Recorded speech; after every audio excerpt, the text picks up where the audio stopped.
मंत्री जी ने अपना पेट्रोल पंप बना लिया, अपना अस्पताल बना लिया, रोजगार तो वो भी है।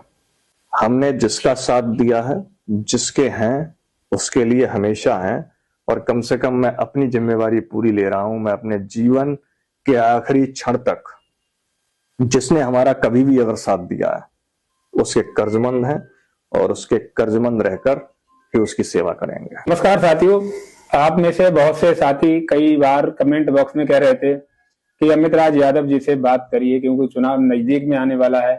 चुनाव को लेकर क्या तैयारियां चल रही हैं? तो आज हमारे साथ आंवला विधानसभा चुनाव की तैयारी कर रहे अमित राज यादव जी मौजूद हैं।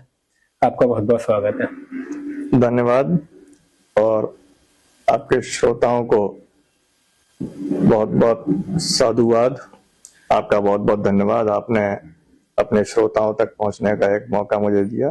ये बहुत से लोग अब विधानसभा चुनाव को जब आ रहा है तो बहुत ज्यादा पार्टियां भी तैयारी कर रही हैं, प्रत्याशी भी लगातार डोर टू डोर संपर्क साधने लगे हैं। आपके बारे में भी क्षेत्र में बहुत चर्चा है और आंवला से आपके पिताजी एक बार विधायक रहेगी 1993 में, तो लोग कहीं ना कहीं आपको भी मजबूत दावेदार मान रहे हैं। वहीं देखने में आ रहा है कि आंवला विधानसभा पर तमाम प्रत्याशी हैं जो कि अपनी दावेदारी ठोक रहे हैं।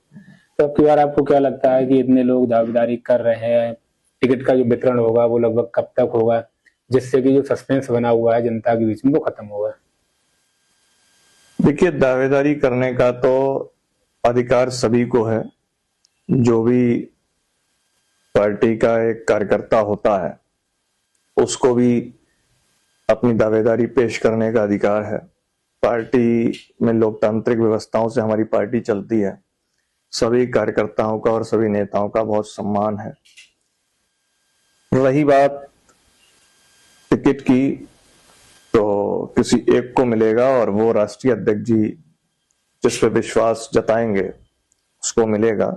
ये फैसला हमारा राष्ट्रीय नेतृत्व करता है, और उम्मीद है कि अगले 1-2 महीने में इस पे विचार शुरू हो जाएगा, क्योंकि पार्टी पूरी तरीके से अब चुनाव की तैयारियों में लगी हुई है, और ये सस्पेंस 1-2 महीने में खत्म हो जाएगा। पार्टी जो अब की बार जो टिकट का वितरण होगा वो कोई नए चेहरे को जैसे हर बार देती आ रही है, अचानक से आया और टिकट दे दिया, ये कोई सर्वे भी ऐसा हो रहा है जो सर्वे के आधार पर टिकट दिया जाएगा, ये जिताऊ प्रत्याशी को दिया जाएगा, ये सब देख कर दिया जाएगा, या फिर कोई एंट्री करे नया उसको दे दिया, इस तरीके का कुछ होगा? नहीं, मुझे उम्मीद है और पूरा विश्वास है राष्ट्रीय अध्यक्ष जी इस बार पार्टी के कार्यकर्ताओं की भावनाओं को देखते हुए, समीकरणों को देखते हुए, जो जिताऊ होगा, टिकाऊ होगा और जो पहले से तैयारी कर रहा है और पार्टी में लंबे समय से कार्यकर्ताओं के बीच में और जनता के बीच में उस पर विश्वास जताएंगे और उसको इस बार अपना आशीर्वाद देके चुनाव मैदान में उतारेंगे। जितने भी सपा से अभी दावेदारी कर रहे हैं प्रत्याशी, वो कहीं ना कहीं जातियों की बात कर रहे हैं कि अगर पार्टी मुझे टिकट देगी तो मैं इसका इतना वोट ले लूंगा, मुझे टिकट देगी तो मेरे समाज का इतना वोट है। कोई बता रहा है कि मेरे समाज का 40,000 वोट है, और कुछ लोग अपने सही और गलत जिस प्रकार के आंकड़े हैं वो पेश कर रहे हैं। तो आपको क्या लगता है, आपका भी कोई जातीय आंकड़ा होगा? कौन कौन सी बिरादरी से वोट मिलेगा, कौन साथ में आएगा, कौन छूटेगा? देखिए, आंकड़े हमारे बताने से, किसी प्रत्याशी के बताने से, किसी नेता के बताने से नहीं माने जाएंगे। सब तथ्यात्मक बातें हैं।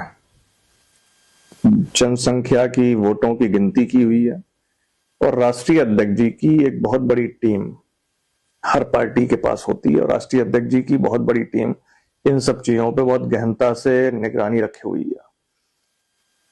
दूसरा रहा मेरा दावा, तो मुझे विश्वास है आज तक हमने, हमारे परिवार ने कभी भी जाति विशेष की राजनीति नहीं की है, और ये हमने जब भी चुनाव लड़ा तो ये सिद्ध किया कि समाजवादी पार्टी के कोर वोट के अलावा अगर हर जाति का वोट हमने लिया है तो उसको आज तक आंवला विधानसभा में सिर्फ हम हैं, वरना और कोई नहीं ले पाया। और ये भी चुनाव आयोग के आंकड़े हैं। 2012 में जब हम चुनाव लड़े थे, अगर उस चुनाव को देखा जाए और उसके आंकड़े देखे जाएं तो आप लोगों को इसका जवाब मिल जाएगा कि पार्टी के कोर वोट के अलावा अन्य बिरादरी का लगभग 10 से 15 हजार वोट अगर कोई जुड़ा हुआ है और ले सकते हैं, तो मुझे लगता है, हमें विश्वास है कि हम लोगों को वो वोट मिल सकता है आराम से। जब से वही जिता हुआ आंकड़ा है। बरेली के लिए सपा के द्वारा नए जिला अध्यक्ष नियुक्त किए गए हैं सुबलेश यादव, तब से ऐसी खबर चल रही है कि बरेली की जो 9 विधानसभा की सीटें हैं वहां पर यादव और मुस्लिम जो हैं जो दावेदारी कर रहे हैं, शायद हो सकता है पार्टी उनको टिकट ना दे। तो जिला अध्यक्ष बनने से ऐसा कुछ क्या समीकरण है जी? ऐसी खबरें चल रही हैं, इनको आपकी सरकार देख रहे हैं? नहीं, ऐसी हो सकता है कोई ऐसी खबरें चल रही हों या ऐसे कुछ लोग सोच रहे हों, लेकिन ऐसा तो नहीं है। हमें तो जब भी टिकट मिला हमेशा जिलाध्यक्ष यादव ही थे, और सबसे ज्यादा चुनाव आज तक जिले में छोटे बड़े हम ही लोगों ने लड़े हैं अपनी बिरादरी में, तो हमेशा यादव जिलाध्यक्ष थे, हम लोगों को टिकट मिला। संगठन एक अलग चीज है, चुनाव उससे अलग चीज है। संगठन में कौन किस बिरादरी का प्रतिनिधित्व कर रहा है ये अलग विषय है। चुनाव में कौन मजबूत है, कौन जिताऊ आंकड़े को छू सकता है, उसे चुनाव लड़ाया जाएगा। अब से पहले लगभग 8 महीने हो गए होंगे आसपास आपसे बात हुई, तो उस वीडियो में आपने एक शब्द कहा था कि जिसके हम हैं उसके साथ रहेंगे, तो जिसको दर्शकों ने काफी पसंद भी किया था। तो हम आ रहे थे आज, तो फिर लोगों ने कहा एक बार फिर से पूछ लेना कि जिसके साथ हैं उसके साथ हैं, या कुछ मन तो नहीं बदल रहा? क्योंकि बहुत से नेताओं का मन बदलने लगा, कोई यहाँ से छोड़कर दूसरी जगह पे चुनाव लड़ने की तैयारी में लगे हुए हैं। हमने आज तक आंवला विधानसभा के अलावा दूसरी विधानसभा से विधानसभा लड़ने की ना बात की और ना कभी ऐसा सोचा। मैंने कहा जिताऊ और टिकाऊ, अभी मैंने अपने पिछले वक्तव्य में जो कहा था, जिताऊ और टिकाऊ पर ही विश्वास करेगी पार्टी, और हमें लगता है कि यह फैसला हमारे हक में जाएगा। तो हमने जिसका साथ दिया है, जिसके हैं उसके लिए हमेशा हैं, और कम से कम मैं अपनी जिम्मेवारी पूरी ले रहा हूं। मैं अपने जीवन के आखिरी क्षण तक जिसने हमारा कभी भी अगर साथ दिया है उसके कर्जमंद हैं, और उसके कर्जमंद रहकर फिर उसकी सेवा करेंगे। भाजपा सरकार एक और ये दावा कर रही है अपनी 9 साल की उपलब्धियां लोगों तक पहुंचा रही है कि हमने ऐसा किया वैसा किया। वहीं दूसरी ओर पानी की टंकियों को लेकर भी के तमाम खबरें आ रही हैं, कहीं पे पानी की टंकी जो है वो झुक रही है। सरदार नगर में हादसा हुआ जिसमें 5 लोग घायल हुए, टंकी गिरी। नूरपुर में अभी हुआ कि जो टंकी की लेंटर डाला गया वो छिड़क गया, फिर उसको तोड़ दिया गया। ये जो जिस प्रकार की जो सूचनाएं आ रही हैं, घटनाएं सामने आ रही हैं, तो समाजवादी पार्टी का इस ओर क्या रुख है? आपकी पार्टी की ओर से कब ये धरना या इस प्रकार के विपक्ष पर दबाव बनाया जाएगा कि जांच बिठाई जाए?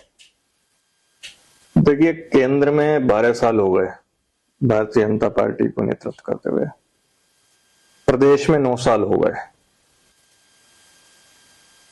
आज तक इस 12 साल में और 9 साल में जिस हिसाब से भारतीय जनता पार्टी ने और सरकार ने